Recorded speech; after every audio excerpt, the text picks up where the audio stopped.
மகிமை உண்டாவதாக. இந்த காலை வேளையிலும் ஆண்டவர் நம்மை கூட்டி சேர்த்திருக்கிறார். ஹல்லேலூயா. காலைதோறும் அவருடைய கிருபை நமக்கு புதிதாக இருக்கிறபடினாலே, இந்த புதிய கிருபையினாலே தேவன் ஒவ்வொரு நாளும் நம்மை நிரப்ப ஒரு வல்லவராக இருக்கிறார். ஹல்லேலூயா. கர்த்தர் நல்லவர். இந்த நாளிலும் கூட ரோமருக்கு எழுதின நிருபம் 15ஆம் அதிகாரத்தினுடைய முதல் 7 வசனங்களை நாம் தியானிக்கலாம்.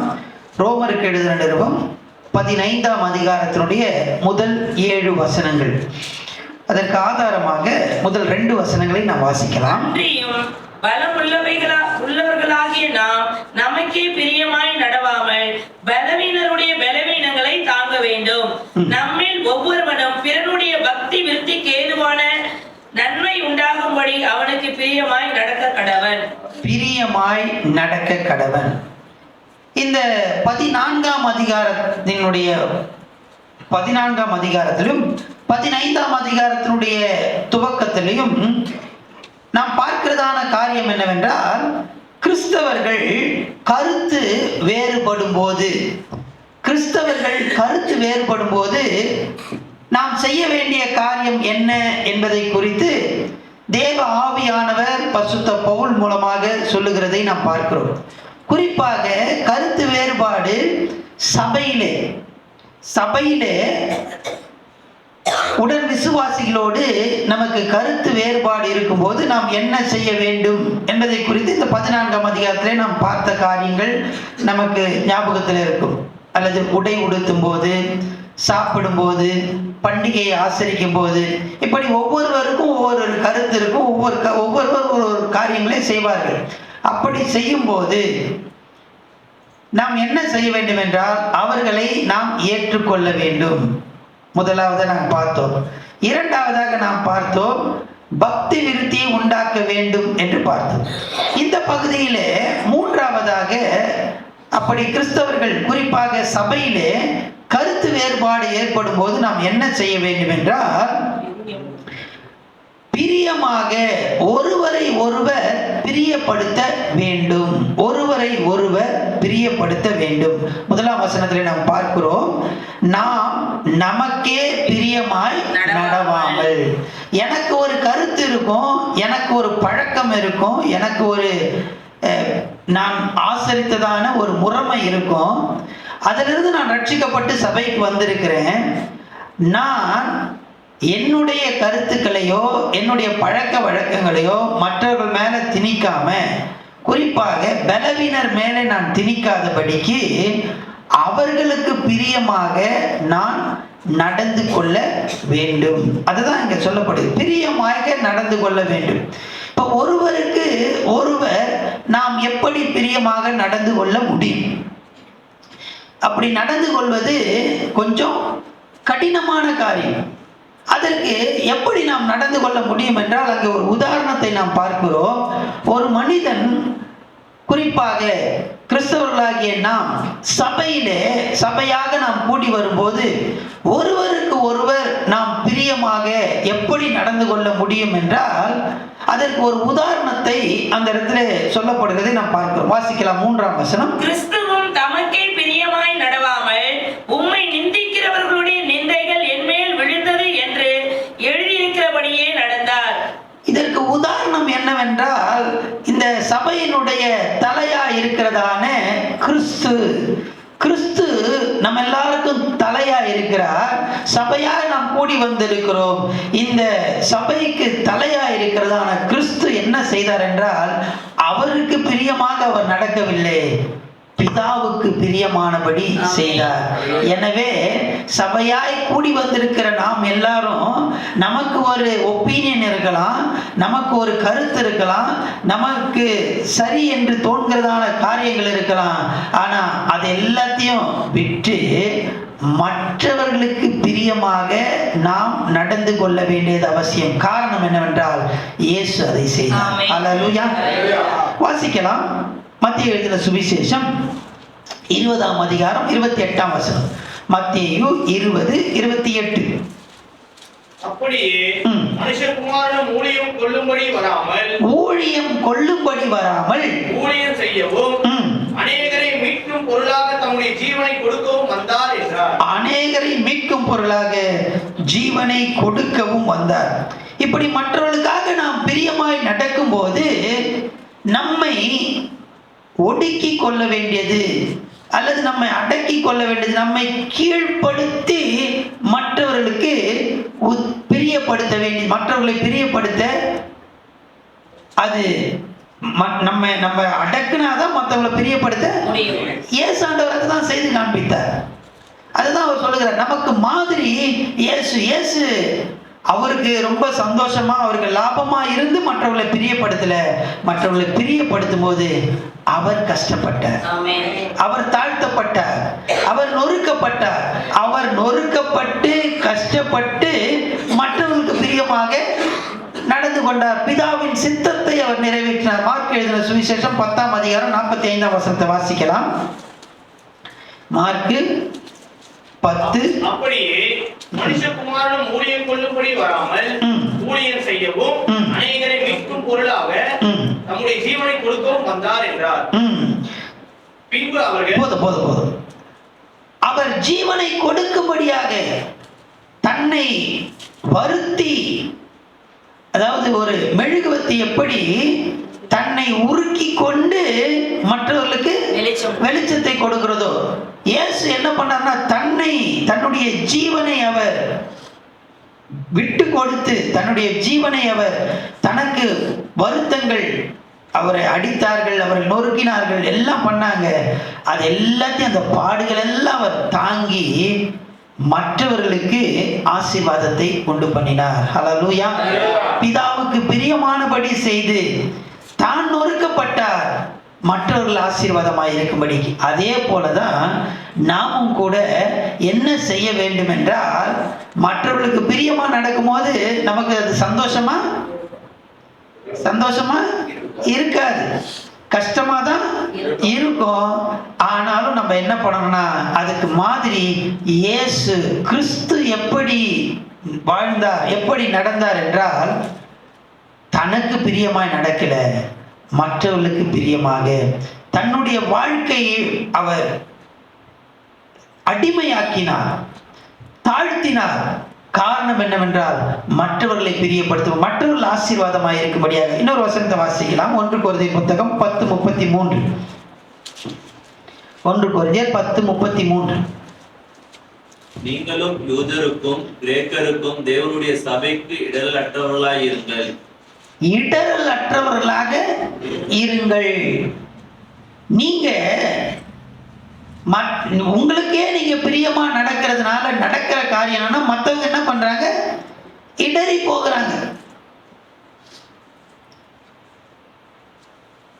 நீங்க என்ன பண்ணுங்கன்னா, மற்றவர்களுக்கு இடர் இல்லாம நடங்க.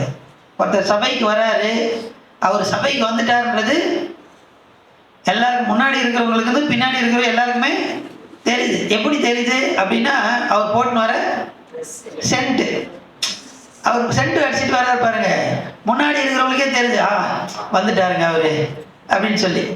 ஸோ இப்போ என்ன அப்படின்னா,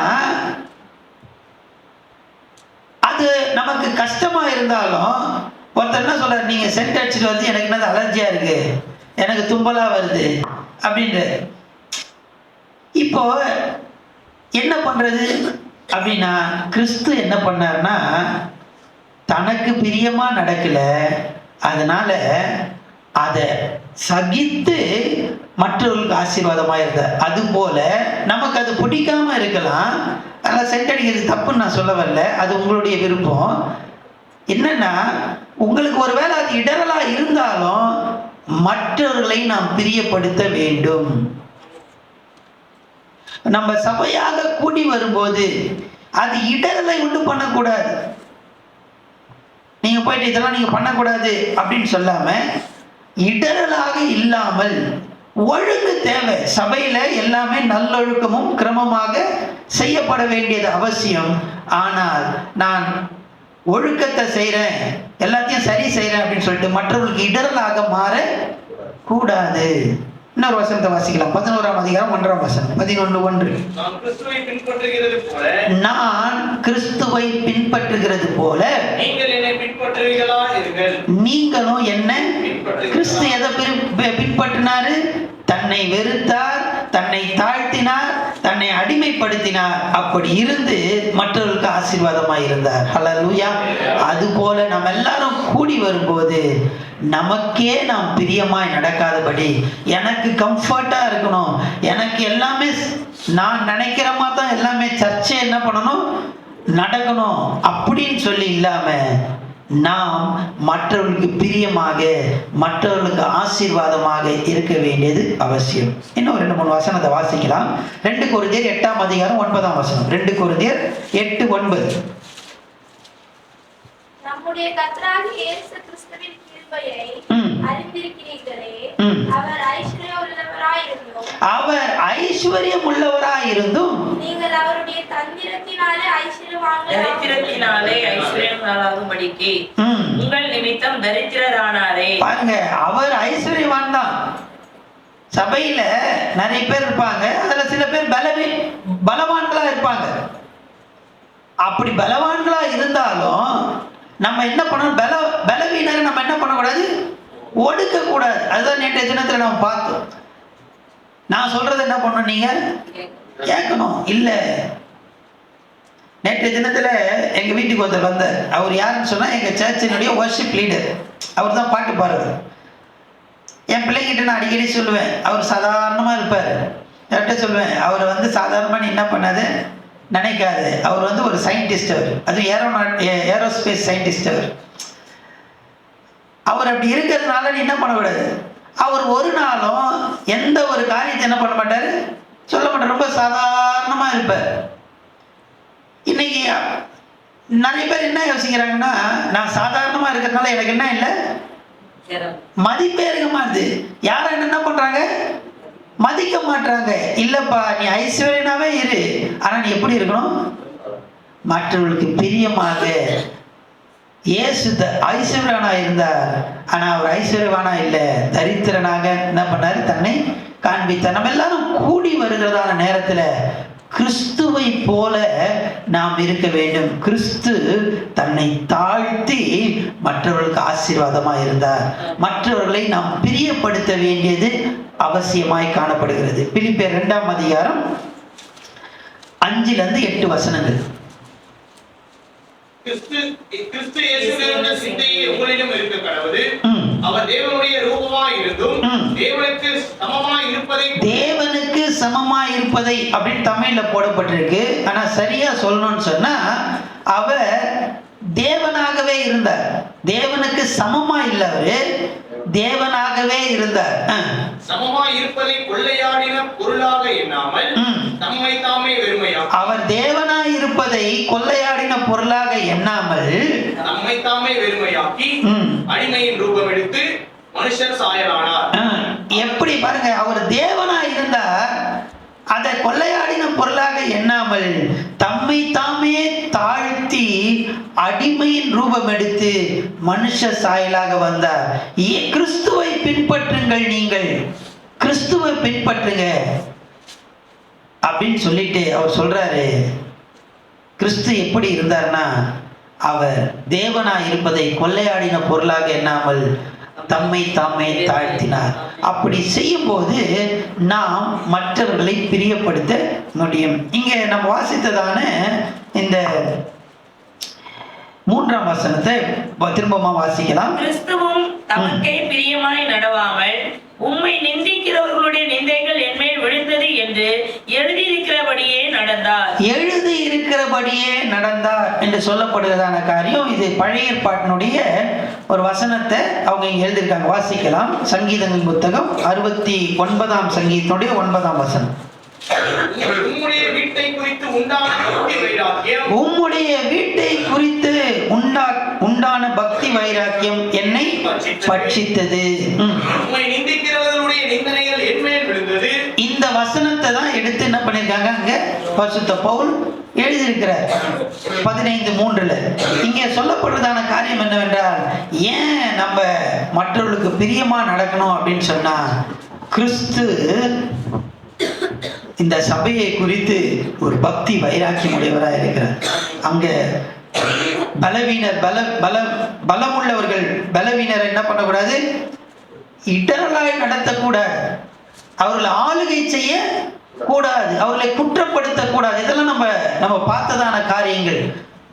இங்க ஆண்டவர் சொல்றாரு, பக்தி வைராக்கியம் எனக்கு இருக்குதப்பா, எனவே நாம் எனக்கே பிரியமாய் நடக்காமல் மற்றவர்களுக்கு நான் பிரியமாய் நடக்க வேண்டும். நம்ம எல்லாரும் கூடி வரும்போது மற்றவர்களுக்கு பிரியமாக நடக்கணும். இப்போ எல்லாருக்கும் ஒரு ஆசை என்னன்னா, மற்றவங்களுக்கு பிரியமாக தாங்க நான் நடக்கணும், அப்படிதான் நான் சர்ச்சுக்குள்ள வரேன். வந்ததும் பாருங்க, அவங்க பாட்டு புக்கை எடுத்து அப்படி வைக்கிறாங்களா, எனக்குள்ள என்ன ஆயிடுது, ஒரு டென்ஷன் ஆயிடுதுங்க. அந்த பாட்டு புக்கு அவங்க பிடிக்கிற ஸ்டைலு இப்படிதான் பண்ணணும் பாருங்க. அவங்க பலவீனர், அவங்க அப்படிதான் என்ன பண்ணுவாங்க. இப்போ அதுக்கு என்ன தேவை? நானும் கிறிஸ்துவ போல மாறணும், கிறிஸ்துவ வெளிப்படுத்தணும், அப்படிதான் சர்ச்சைக்கு வரேன் எல்லாம் பண்ணும்போது திடீர்னு என்ன ஆயிடுதுன்னா, எனக்குள்ளே என்ன ஆயிடுது, சர்ச்சில் நடக்கிறதெல்லாம் பார்த்து அந்த சிஸ்டர் வந்து என் பக்கத்தில் உட்கார்றாங்களே, அதை பார்த்தாலே எனக்கு என்ன ஆயிடுது,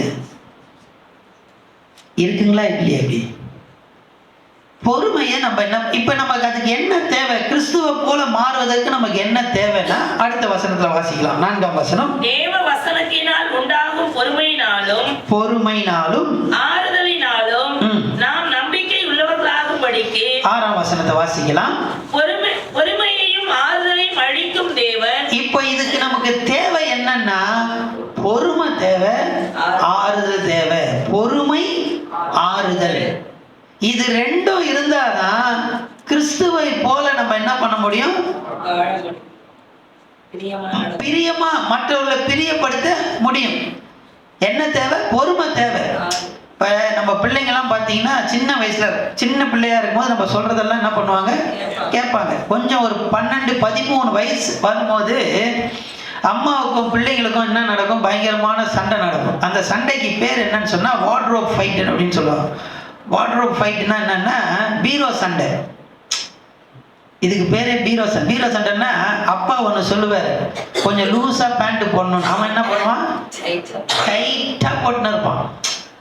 இப்ப இருக்கிற ட்ரெண்டில் அவன் சொல்லுவான், என்னடா பார்த்தீங்கன்னா பின்னாடி பார்த்தீங்கன்னா என்னது, பாதி இடுப்பு தெரியும் இப்படி குனிஞ்சா, அந்த மாதிரிலாம் போடாதன்னு யார் சொல்லுவா, பெரியவங்க அப்பா அம்மாலாம் சொல்லுவாங்க. ஆனால் அவன் என்ன பண்ணுவான், என்னடா முக்கா பேண்ட் மாதிரி போட்டுன்னு இருக்கிறேடா அப்படின்னு சொல்லி நம்ம சொல்லுவோம். அவன் சொல்லுவான், இதுதான் ஃபேஷன் அப்படின்வான்.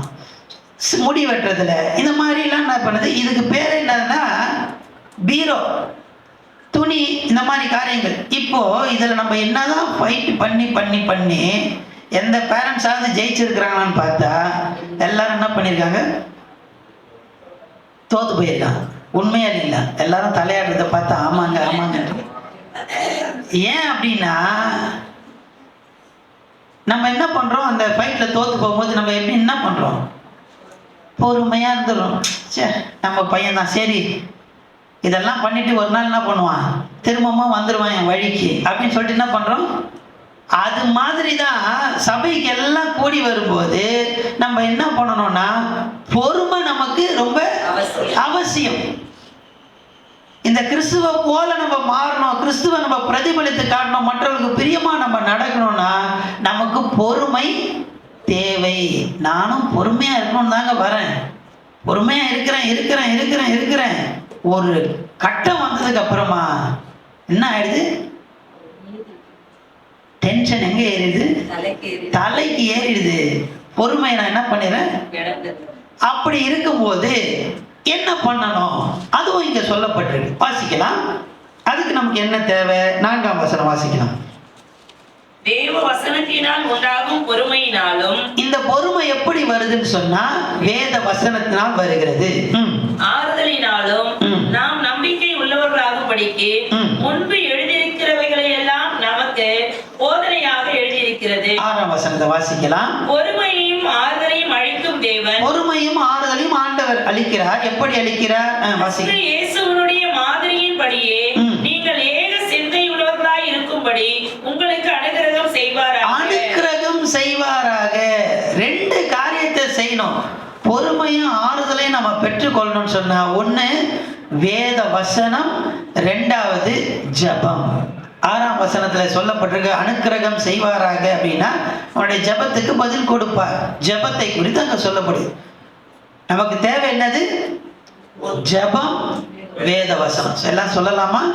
ஜெபம், வேத வசனம். இந்த ஜெபமும் வேத வசனமும் நமக்குள்ள இருந்தால் நமக்குள்ள என்ன உண்டாகும்? பொறுமை உண்டாகும். பொறுமையும் ஆறுதலும் உண்டாகும். அப்ப நம்ம கிறிஸ்துவை போல நம்ம என்ன பண்ண முடியும்? மற்றவர்களுக்கு பிரியமாக மாற முடியும். அல்லேலூயா. பாருங்க, ஆதி திருச்சபை இதுல என்ன நடந்துச்சு அப்படின்னு சொன்னா, சபை வளருது. அப்பதான் சபை 2ஆம் அதிகாரத்துல பிறக்குது. பிறந்த உடனே 3000 பேர் வந்துட்டாங்க சர்ச்சுக்கு. 3000 பேர் சர்ச்சுக்கு வந்து என்ன பண்றதுன்னு தெரியல. சபை வளர்ந்து கொண்டே இருக்கு. அப்புறமா 5000 பேர் வராங்க. அதுக்கப்புறம் 6ஆம் அதிகாரம் வரும்போது கணக்கே இல்லை, திரளான ஜனங்கள், மிக திரளான ஜனங்கள் கூடி வருகிறார்கள். கணக்கு போட முடியல, அவ்வளவு ஜனங்க வந்துட்டாங்க. இப்படி வந்த உடனே நடக்கிற சம்பவம் என்னன்னா, பிரச்சனை வருது. என்ன பிரச்சனை வருது?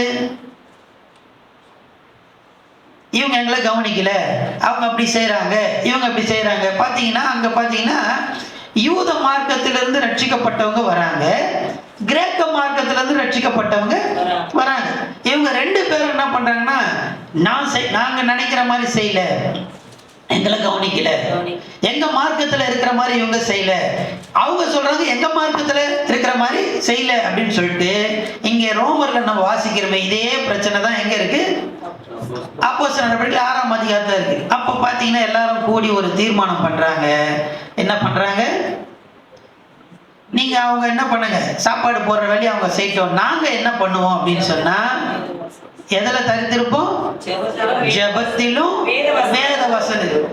சபையில பொறுமை. இந்த மாதிரி பிரச்சனைகள் கிறிஸ்தவர்கள்லாம் ஒன்னா சேரும்போது, சபையில எல்லாம் ஒன்னா சேரும்போது கருத்து வேறுபாடு, நான் செய்யறதுதான் கரெக்ட், நீங்க செய்யறதுதான் கரெக்ட், இப்படிதான் செய்யணும், அப்படிதான் செய்யணும் அப்படின்னு சொல்லி கருத்து வேறுபாடு வரும்போது என்ன நடக்குதுன்னா, ஜெபமும் வேத வாசிப்பும் நமக்கு தேவை. ஹல்லேலூயா. இந்த ஜெபமும் வேத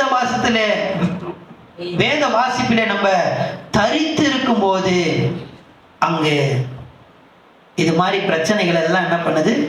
மாறி போகிறதை நாம் பார்க்கிறோம். அதுதான் இங்கே பரிசுத்த பவுல் தேவ ஆவியினாலே ஏவப்பட்டு எழுதுகிறார். நம்ம கிறிஸ்துவை போல எனக்கு பிரியமா நடக்கக்கூடாதுப்பா, மற்றவர்களுக்கு பிரியமா நடக்கணும். அப்படி நடக்கணும்னா எனக்கு என்ன தேவை? பொறுமையும் ஆறுதலும் தேவை. அது எப்படி எனக்கு கிடைக்குதுன்னு சொன்னா, வேத வாசிப்பின் மூலமாக, ஜெபத்தின் மூலமாக எனக்கு கிடைக்கிறது. அல்லேலூயா. செய்ய வேண்டியதெல்லாம் என்ன அப்படின்னு சொன்னா,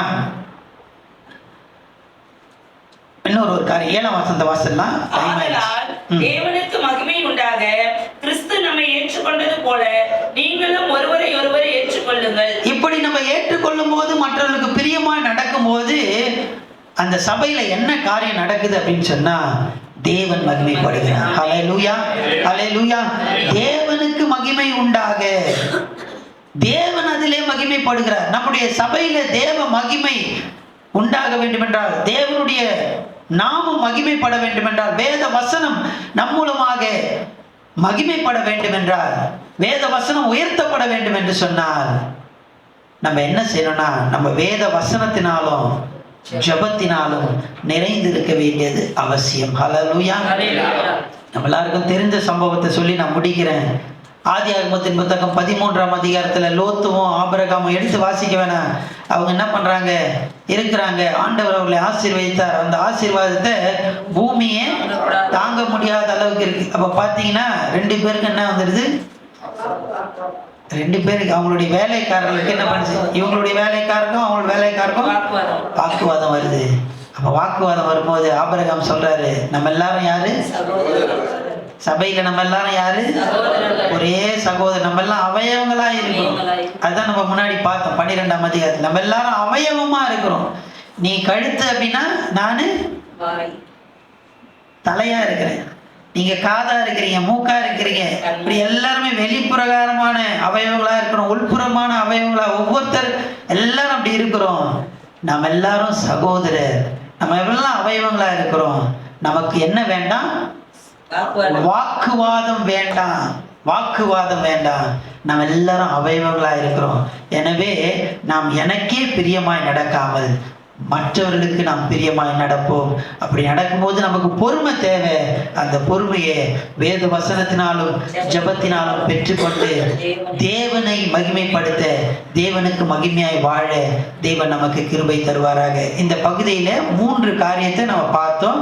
14ஆம் அதிகாரம் முதல் வசனத்திலிருந்து 15ஆம் அதிகாரம் 7ஆம் வசனம் வரைக்கும் 3 காரியத்தை நம்ம 3 நாட்களாக நம்ம பார்த்து கொண்டு இருக்கிறோம். கிறிஸ்தவர்கள் கருத்து வேறுபடும் போது, சபைக்கு கூடி வந்து சபையில இருக்கும்போது, குறிப்பாக கருத்து வேறுபாடுகள் வரும்போது முதலாவதாக நாம் செய்ய வேண்டியது அவர்களை ஏற்றுக்கொள்ள வேண்டும். அவர்களுக்கு பக்தி விருத்தி உண்டாக நடந்து கொள்ள வேண்டும். 3ஆவதாக பிரியமாக நாம் நடந்து கொள்ள வேண்டும். இப்படி நாம் செய்யும்போது ஆண்டவர் மகிமைப்படுவார். ஹல்லேலூயா. நம்ம எல்லாரும் கண்களை மூடி கர்த்தரை நோக்கி நாம் பார்க்கலாம்.